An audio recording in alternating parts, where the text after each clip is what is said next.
And that's another thing I think that a lot of people don't know is what the duties of the lieutenant governor are. When most of us think of the lieutenant governor, we think presiding over the Senate. But are there other things about that job that were of particular interest to you? Yes. Well, of course, presiding over the Senate was an important piece because we were cut off so much in debate so many times. We were not allowed to make amendments and things on the floor. When they were ramming something through, I felt that they were ramming something down our throats and they would cut off our debate and we weren't able to speak. Well, I want to bring that civility back, that people's voices will be able to be heard, because I will declare the decorum of the chamber, and I will call on people to speak when and in what order. That will be determined by me. The other thing is that if in instances of a tie, I am the deciding vote. And it looks like it will be instances of a tie, which means that my vote will be very important because I will determine what passes and what doesn't pass in many instances.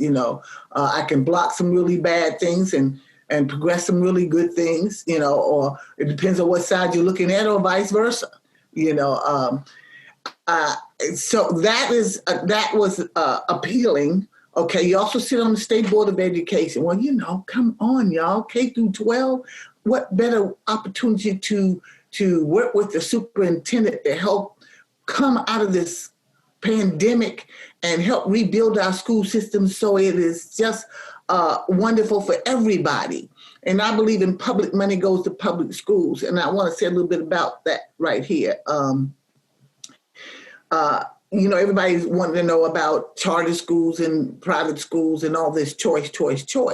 Well, right here in Wake County, we have public choice. We have 4 very good options. We have our traditional schools. We have year-round traditional schools.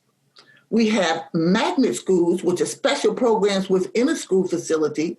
And we have public charters. So you have a choice within the public school system as to which one can fit you best without giving our money to the private and parochial schools. Now, with the voucher program, I understand it.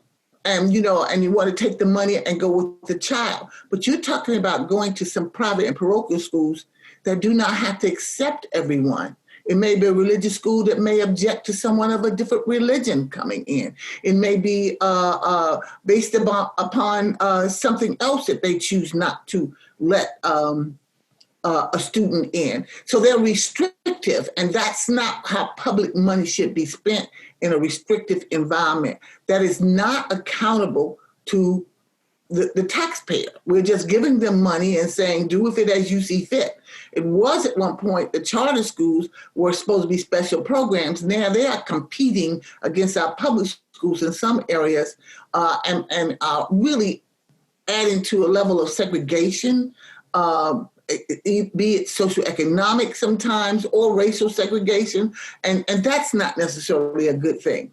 But they are at least academically accountable to the public school system, and they have to provide. If you're in a private school, you don't have to provide transportation. So how is that child who got the public school money, that voucher money, going to get to that school that may be across town if they don't have transportation provided for them? So that's part of it. The other part is, and this is something that really disturbed me, was when I found out that money for an IEP service that a student may be getting, for example, if your student gets speech therapy in the public school system, well, that money, which amounts to maybe $8,000, goes with the student to whatever school that they go to. Well, if they go to a private and parochial school, that school does not even have to offer the service. So they get the money for the service, but they're not accountable for making sure that your child gets speech therapy. And so that bothers me a lot too. So that K through 12 to me is just so important, that we make sure that the public school system stays strong, and get stronger coming out of this pandemic. The other part is you sit on the State Board of Community Colleges. What is that? That is job training, workforce development. Oh, how wonderful it is to be able to take somebody from kindergarten right on through workforce development, that when they come out, they're trained or skilled in some kind of job. And to see if that continuity between high school and the community college goes smoothly, and that we're offering the kind of programs that will pay our students what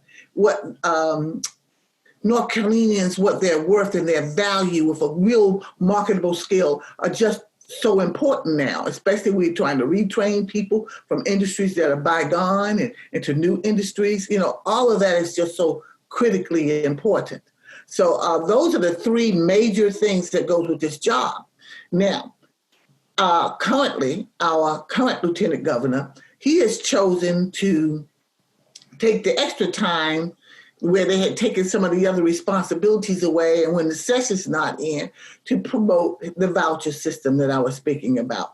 Well, I do believe that when we get back in power, there will be some adjustments to that voucher system. You know, students that are currently using it, you know, nobody wants to take anything away, you know, but it may be a phased out, or I don't know what may happen if the party changes in the House. But that's what he did with his extra time. What I want to do is what I had started in the General Assembly, and that's his program called Ally, and that's the Affordable Living Initiative. That is housing affordability, food security, workforce development, job training, living wages, and transportation. And I want to say a little bit about living wages. It used to be a time that $7.25 an hour, or whatever the minimum wage was, would support one person. Now in Raleigh, it's not even a good lunch, you know, and it's unfortunate there. And we're asking whole families to live off that, off these salaries. So, you know, the people that I talk with said, I work 2 jobs. I work a job and a half. You know, pay me what I'm worth for the kind of work that I do. Pay me the value of the work and let me make the decisions like you make the decisions. I want to be able to not spend my time standing in line to get a food basket. I want to be able to go in the grocery store and buy and shop like you do. I want to be able to decide what kind of housing I can afford to be in and shop and look for it, as opposed to waiting for somebody to give me something. They don't want a hand out. They want a hand up, you know, to coin an old phrase. So that's what this program should be doing. And that's where you can see me focus. Now, you said, oh, you didn't say anything about healthcare. Well, for the past 8 years, I've been Medicaid expansion. And it's something that we've already paid for. Our dollars are going to other states. It's just so important that we get the control of that back. They said, well, it's just 10%, but our hospitals have agreed to absorb that 10%. So I think that we need to really look at Medicaid expansion as an opportunity to come back to North Carolina and to take care of our people. And I said, that's an ambitious agenda. And you know, so many of those